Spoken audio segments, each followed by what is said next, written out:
Hello friends, स्वागत है आप सभी लोगों का हमारे चैनल क्विक स्टडी में। मैं कमल बेस्ट। इस वीडियो के माध्यम से दोस्तों आपके यहाँ पर कराऊंगा इंडियन आर्मी जनरल मैथमेटिक्स के महत्वपूर्ण क्वेश्चनों को जो कि गत वर्षों में पूछे गए हैं। तो इत्मीनान से आप सारे क्वेश्चन देखेंगे और जो भी क्वेश्चन यहाँ पे आपको समझ में ना आए तो आप कॉमेंट बॉक्स में कॉमेंट कर सकते हैं। तो शुरू करते हैं क्वेश्चनों को दोस्तों। पहला क्वेश्चन यहाँ पर आपको दिखाई देता है। यहाँ पे देखिए सारे मैथमेटिक्स के जितने भी आपके यहाँ पे क्वेश्चन आते हैं वो आपको ऐसे ही क्वेश्चन पूछे जाते हैं। तो गौर से आप क्वेश्चनों को देखेंगे। पहला क्वेश्चन यहाँ पर आपको दिखाई देता है 18,440 रुपये पर 15% की वार्षिक दर से 4 वर्ष का साधारण ब्याज क्या होगा। यानी आपसे पूछा गया है find out the simple interest on 18,440 rupees with 15% annual rate after 4 years. तो यहाँ पर आप ध्यान से क्वेश्चन को देखेंगे। यहाँ पर देखिए दोस्तों, जब भी आप क्वेश्चन में आपको दिया होगा निकालना होगा सिंपल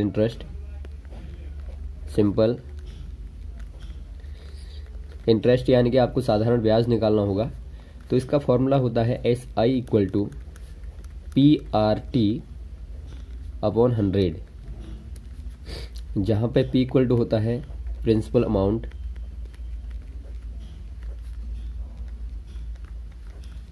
जो कि यहाँ पर आपको दिया गया है 18,440 रुपीज़, और R4 होता है रेट यानी दर होती है, जो कि यहाँ पर आपको दी है 15% यानी 15%, और T4 टाइम होता है यानी समय यहाँ पर आपको दिया गया है 4 ईयर्स का। तो कुछ भी नहीं करना है, आपको वैल्यू पुटअप करनी है। SI इक्वल टू P की जगह पर आप रख देंगे 18,440 रुपीज़ इंटू R की जगह 15 रख देंगे और T की जगह पर 4 यहाँ पे पुट कर देंगे। डिवाइड आप 100 करेंगे तो यहाँ पे देखिए जो कटते हैं उनको आप काट देंगे। 5 तिया 15, 5 दूनी 10, 2 दूनी 4, 3 दूनी 6, यानी 1844, और यहाँ पर आपको मिलता है 6। आप इसको गुणा कर देंगे 6 से आप यहाँ गुणा कीजिए। 6 चौको 24, 6 चौको 24, 25 26, 6 48, 49 50, 6 कम 6 5 11, यानी आपको 11,064 यहाँ पर दिखाई देता है। तो यही दोस्तों क्या हो जाएगा, साधारण ब्याज हो जाएगा। यदि यहीं पर आपको निकालना होता, कभी कभार आपको पूछा जाता है कि बताइए मिश्र धन क्या होता है, तो यहाँ पर आप क्या कर देते हैं, यहाँ पर जो प्रिंसिपल अमाउंट है उसमें दोस्तों आप SI को ऐड कर देते हैं। तो यही आपका मिश्र धन होता है। नेक्स्ट क्वेश्चन देखिए, एक आयताकार क्षेत्र की लंबाई 30 मीटर और चौड़ाई 20 मीटर है, तो उसका परिमाप ज्ञात करो। यानी आपसे पूछा गया है find the parameter of a 30 long and 20 metre wide rectangular region. यहाँ पे देखिए दोस्तों, आपको कोई रेक्टेंगुलर रीजन पहले बनाना है। आपको जितने भी देखिए क्षेत्रमिति वाले यानी मेंसुरेशन वाले क्वेश्चन होंगे उनके लिए फिगर ड्रॉ करना ज़रूरी है। ये लेंथ हो गई इक्वल टू आपको दिया गया है यहाँ पे 30 मीटर, और ये वाइड यानी कि चौड़ाई जो है ये आपको दी गई है 20 मीटर। तो आपको पैरामीटर बताना है। पैरामीटर यानी कि परिमाप, और परिमाप क्या होता है दोस्तों, चारों ओर की माप को आप परिमाप कहते हैं। यानी कि यहाँ पे L है तो यहाँ भी L होगा, यहाँ भी B हो, यहाँ भी है तो यहाँ भी होगा।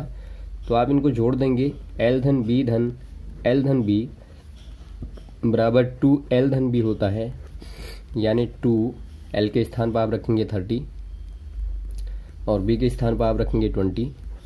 तो यहाँ पर आपको मिलेगा गुणा करने पर 100 मीटर। तो यही दोस्तों पैरामीटर हो जाएगा। तो ऑप्शन नंबर यहाँ पर आपको दिखता है B वाला, तो B वाले में आप टिक करेंगे। नेक्स्ट क्वेश्चन यहाँ पर आप देखिए, ये क्वेश्चन आपको बार बार पूछा जाता है, ये वाला क्वेश्चन भी। 12 लड़कों की औसत आयु 10 वर्ष है, इनमें से 11 लड़कों की औसत आयु 9 वर्ष है, तो 12वें लड़के की आयु ज्ञात करो। यानी आपसे पूछा गया है the average age of 12 boys is 10 years, out of these the average age of 11 boys is 9 years. यानी कि उनमें से 11 लड़कों की आपको दी है जो औसत आयु है 9 वर्ष की है। तो find the age of 12th boys यानी कि 12वें लड़के की आयु आपको बतानी है। यहाँ पर आप सिंपल क्या करेंगे दोस्तों, शुरू में आप लिखेंगे, आपको दिया गया है average age of 12 boys equal to 10 years. तो यहाँ पर आप निकाल लेंगे total age of 12 boys equal to कितनी हो जाएगी, यदि आपको औसत यहाँ पे दिया है 10 वर्ष है 12 का, तो टोटल हो जाएगा 12 इंटू 10। औसत कहने का मतलब है दोस्तों 1 का, तो 12 का हो जाएगा, 12 से गुणा कर देंगे तो 12 गुणा 10 करेंगे 120 वर्ष यहाँ पे आ जाएगा, यानी कि 120 ईयर्स मिलेगा। और वैसे ही यहाँ पर देखिए average age of 11 boys equal to आपको दिया है 9 ईयर्स, तो इनका टोटल क्या हो जाएगा दोस्तों, total age of 11 boys equal to होगा 11 इंटू 9 कर देंगे, यानी कि 99 ईयर्स हो जाएगा। अब देखिए 120 ईयर्स यहाँ पे 12 का हो गया और 11 का यहाँ पे है 99 ईयर्स। यदि आप 12 में से 11 को घटा देंगे तो जो बचा होगा दोस्तों वो 12वां लड़का ही होगा। तो यहाँ पर आप क्या कर देंगे, एज ऑफ 12th बॉय यदि आप निकालें, age of 12th boy equal to क्या हो जाएगा, जो टोटल आपने निकाला है अभी, टोटल 12 का माइनस टोटल 11 जो बॉयज़ का है उनको आप घटा देंगे उम्र को दोस्तों, तो यहाँ पर 120 minus 99 years equal to 21 years यहाँ पे 12वें लड़के की आयु आ जाएगी। तो ऑप्शन नंबर यहाँ पर आपको दिखता है ए वाला, तो ए वाले में आप टिक करेंगे। नेक्स्ट क्वेश्चन देखिए, find the cube root of 2197, यानी से आपसे पूछा गया है 2197 का घनमूल क्या होगा। दोस्तों यहाँ पे देखिए घनमूल निकालने की एक शॉर्ट मेथड है, आप ध्यानपूर्वक यहाँ पे देखेंगे। यहाँ पर आपको दिया गया है 2197। पहला काम आप क्या करेंगे, जब भी आपको घनमूल निकालना होगा पीछे से आप 3 के जोड़े बना देंगे। यहाँ पर देखिए ये छूट गया यहाँ पर 2 अकेला, तो इसके आगे आप 2 0 लगा सकते हैं। पहला रूल हो गया। सेकंड रूल क्या करेंगे, आप जो पहला वाला जोड़ा है उसमें पीछे वाले अंक को देखेंगे, यानी इकाई वाले नंबर को देखेंगे जो कि 7 है, और आप ध्यान देंगे कि 7 किसके घन में आता है। आपको मालूम होगा 3 के घन में दोस्तों 7 आता है, तो यहाँ पे इसकी जगह पे पूरे इतने जोड़े की जगह पर आप रख सकते हैं 3। यदि 2 के साथ में या कोई नंबर आए, मान लीजिए आपके यहाँ पे कोई ऐसा घन हो जो कि आपका 2 नंबरों के साथ आए, तो आप दोनों नंबरों को यहाँ पे पहले लिखेंगे, उनमें से फिर आपको बाद में चयन करना पड़ता है। हालांकि यहाँ पर आपको 3 के साथ ही घन में 7 देखने को मिलता है, तो यहाँ पर आप 3 ले लेंगे इतने के स्थान पे, और बचा आपका यहाँ पे 2, तो आप देखेंगे कि 2 किसकी नियर में घन में आता है। आप जानते हैं 1 का घन होता है 1 और 2 का घन हो जाता है दोस्तों 8, तो यहाँ पे तो बहुत ज़्यादा हो गया, तो आपको नियर वाला लेना है, तो आप यहाँ पे ले लेंगे 1 वाले नंबर को। तो यानी कि आपने देखा इतने के स्थान पर 1 आ रहा है और इतने के स्थान पर 3 आ रहा है, 3 आ रहा है, यानी कि यहाँ पर जो नंबर होगा ये आपका 13 का घन होगा। तो यहाँ पर आप देखेंगे ऑप्शन नंबर डी वाले में आपको दिखता है, तो यही आपका आंसर हो जाएगा। तो नेक्स्ट क्वेश्चन देखिए दोस्तों, a canteen requires 28 dozens for a week, how many bananas will it required for 47 days. यानी से आपसे पूछा गया है एक कैंटीन को एक सप्ताह में 28 दर्जन केलों की आवश्यकता पड़ती है, 47 दिनों के लिए उसे कितने केलों की आवश्यकता पड़ेगी। यहाँ पर आप क्या करेंगे दोस्तों, यहाँ पर आप देखेंगे जो कैंटीन है उसको यहाँ पे 1 वीक के लिए, 1 वीक यानी कि 7 डेज के लिए जो बनानाज की रिक्वायर्ड है, बनानाज रिक्वायर्ड है वो है कितने डोजन, यहाँ पे दिया गया है 28 डोजन। आपको मालूम होगा 1 डोजन इक्वल टू कितना होता है दोस्तों, यानी 1 दर्जन बराबर 12 केले होता है। तो यहाँ पर 28 डोजन में कितने केले हो जाएंगे, यहाँ पर आप गुणा कर देंगे 28 इंटू 12 करेंगे, तो यहाँ पर 12 96, 12 दूनी 24 और 9 33, यानी कि 336 बनानाज यहाँ पर हो जाएंगे। तो यहाँ पर आपने देखा जो 336 बनानाज हैं ये दोस्तों कितने के लिए होते हैं, 1 वीक के लिए, यानी आप कह सकते हैं 7 डेज के लिए। तो 1 डेज की आप रिक्वायर्ड देखें, 1 डे रिक्वायर्ड को देखें तो ये कितनी हो जाएगी दोस्तों, 336 डिवाइड बाई 7। आप यहाँ भाग देंगे 7 को 28, 7 8 56, यानी कि 48 बनानाज की रिक्वायर्ड यहाँ पर होती है एक दिन में। तो यहाँ पर आपसे पूछा गया है कि 47 डेज में कितने चाहिए। 47 डेज के लिए आप देखेंगे दोस्तों, तो 1 डे में जितनी रिक्वायर्ड है इंटू कर देंगे 47। 1 डे में आप देखते हैं 48 किलो की रिक्वायर्ड है, इंटू 47 कर देंगे तो यहाँ पर आपको मिलता है, गुणा कर देंगे दोस्तों इनको आप, तो यहाँ पर आपको मिलेगा ये 2256 केले, यानी इतने बनानाज की रिक्वायर्ड होगी। यदि आपको देखिए आंसर डोजन में दिया होगा, ध्यान देंगे आप, यानी आपको दर्जन में दिया होगा, तो यहाँ पर आप 2256 को डिवाइड कर सकते हैं 12 के द्वारा, क्योंकि आपको मालूम है 12 में 12 का 1 दर्जन माना जाता है। तो यहाँ पर आप भाग देंगे तो देखिए 12 कम 12, 10 बचा है, 10 बचता है यहाँ पे, 12 8 96, और यहाँ पर आपका बचता है 9 और 12 8 96, यानी 188 डोजन यहाँ पे दर्जन में आपका आंसर होगा। लेकिन यहाँ पर आपको चूंकि केलों की संख्या पूछी गई है, तो यहाँ पर आप देखते हैं ऑप्शन नंबर डी वाले में दिया गया है, तो डी वाले में आप टिक करेंगे। नेक्स्ट क्वेश्चन देखिए दोस्तों, फाइंड HCF ऑफ 12, 15, 18 एंड 21, यानी कि आपको दी गई संख्याओं का मौसो ज्ञात करना है। बहुत ही सिंपल यहाँ पर मौसो निकालना होता है। HCF का मतलब होता है हाईएस्ट कॉमन फैक्टर। तो यहाँ पर देखिए दोस्तों, हाईएस्ट कॉमन फैक्टर आप निकालना चाहें तो यहाँ पर 12, 15, 18 और 21 का निकालना है। एक तरीका तो ये होता है कि आप लगातार इनका पहले HCF देख लें। यदि आप इनका HCF निकालेंगे तो 12 कम 12 और यहाँ पर घटा के 3 आएगा, 3 से 12 में दोबारा भाग देंगे, 3 चौको 12 0, यानी यहाँ पर दोनों का HCF आ गया 3। फिर आप 3 से यहाँ पे 8 के साथ 18 के साथ भाग देंगे, यानी इन दोनों का HCF निकालेंगे तो यहाँ पर भी आपको दिखता है 3 छक्का 18, यानी यहाँ भी HCF 3 दिखता है।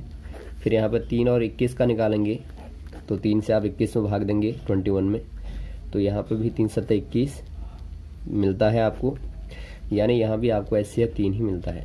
तो यहाँ पर HCF आपका 3 हो जाएगा। या फिर एक दूसरा तरीका होता है दोस्तों, आप इन सब के गुणनखंड करें तो वहाँ पर जो कॉमन दिखेगा आपको वही क्या होगा, HCF होता है।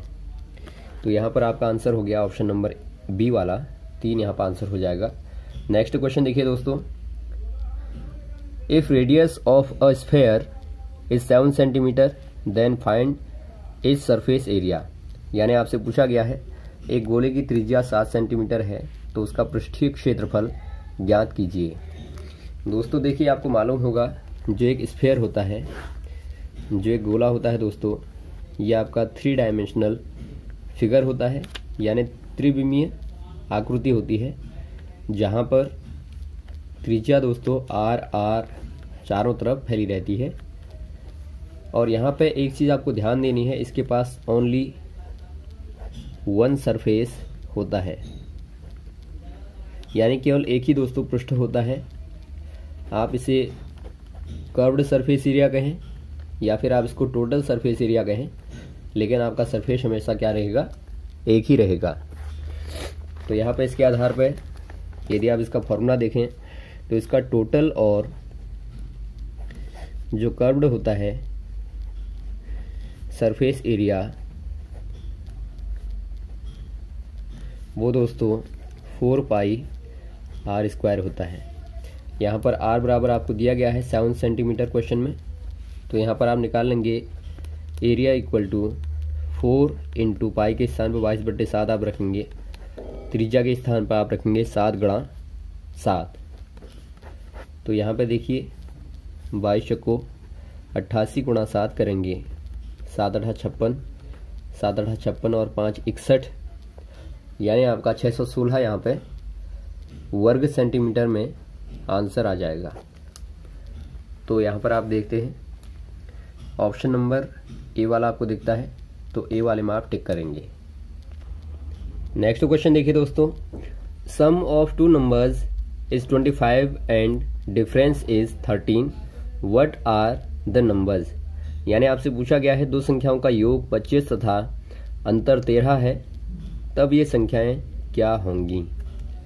यहाँ पर आप ध्यान देंगे, पहले आप मान लेंगे दोस्तों let these numbers are A and B. आपने ए और बी मान लिया दोनों को। अब यहाँ पर आपको दिया क्या है क्वेश्चन के अकॉर्डिंग टू क्वेश्चन आप करेंगे। तो यहाँ पर आपको दिया गया है ए प्लस बी, यानी दोनों का जो सम है वो 25 है, इक्वेशन नंबर 1 मान लेंगे, और दोनों का जो डिफरेंस है वो 13 है, इक्वेशन नंबर 2 मान लेंगे। अब दोनों इक्वेशनों को दोस्तों आप यहाँ पर एलिमिनेशन मेथड यानी विलोपन विधि से हल करेंगे, चूँकि दोनों ही यहाँ पर आपके पास में लीनियर इक्वेशंस हैं, यानी आपके पास में रैखिक समीकरण हैं। इनको हल करने की आपके पास 2-3 मेथडें बताई जा चुके हैं पहले भी आपको। विलोपन विधि करें या फिर आप प्रतिस्थापन विधि करें या फिर आप यहाँ पे वज्रगुणा विधि का भी इस्तेमाल कर सकते हैं। तो दोनों को आप जोड़ देंगे दोस्तों। तो यहाँ पे देखिए जोड़ने पे क्या होगा, जोड़ने पे यहाँ पे ये दोनों जुड़ जाएंगे, 2a हो जाएगा, प्लस बी और माइनस बी कैंसिल हो जाएंगे, इक्वल टू दोनों को जोड़ने पे 38 होगा। यानी a बराबर 38 डिवाइड बाई 2 कर देंगे तो 19 आएगा। तो a की वैल्यू आपके पास में दोस्तों 19 आ गई। तो a के मान को यदि आप इक्वेशन नंबर 1 में पुट कर दें तो b इक्वल टू हो जाएगा 25 माइनस 19 इक्वल टू 6, यानी कि b का मान यहाँ पे 6 आ गया।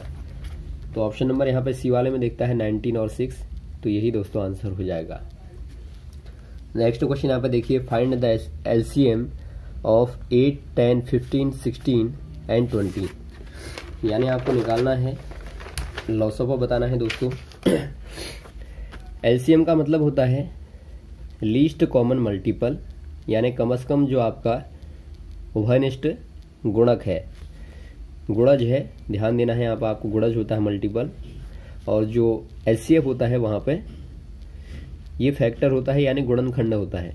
गुणज और गुणनखंड में आपको अंतर मालूम होगा। तो यहाँ पर आप क्या करेंगे, 8, 10, 15, 16, 20। तो यहाँ पर आप भाग दे ले जाएंगे फटाफट, 2, 4, 5, 15, 8, 10, फिर से आप 2 से भाग देंगे, 2, 5, 15, 4, 5, आप 5 से भी भाग दे सकते हैं यहाँ पे, 1, 3, 4, 1, 2 से 1, 1, 3, 2, 1। अब यहाँ पे एक बार 3 से देना पड़ेगा, एक बार आपको 2 से देना पड़ेगा। तो यहाँ पे देखिए आपके पास जो फैक्टर आए हैं इनको आप गुणा कर देंगे। तो एचसीएफ आपको मिलेगा 2 गुणा 2 गुणा 5 गुणा 2 गुणा 2 गुणा 3, 2 दूनी 4 पंचे 20, 20 दूनी 40, 40 दूनी 80, 80 तिया 240 यानी 240 यहाँ पे आपको आंसर मिलता है।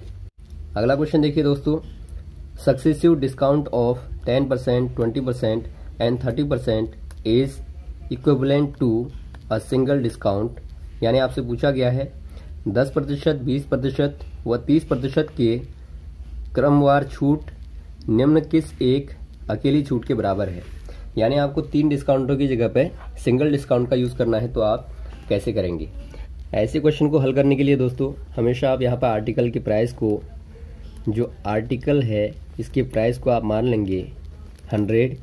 इससे क्या होगा, इससे क्वेश्चन को हल करने में आपको सहूलियत मिलेगी। तो यहाँ पे देखिए जो पहला डिस्काउंट है 10% का है, ये 10% का है, दूसरा वाला 20% का है और तीसरा वाला 30% का डिस्काउंट है। अब यहाँ पर आप क्या करेंगे दोस्तों, जो प्राइस आर्टिकल का है इस पर आप ये डिस्काउंट लगा देंगे। तो यहाँ पे देखिए 100 माइनस 10 अपॉन 100, सेकेंड वाला 100 माइनस 20 अपॉन 100, तीसरा वाला 100 माइनस 30 अपॉन 100।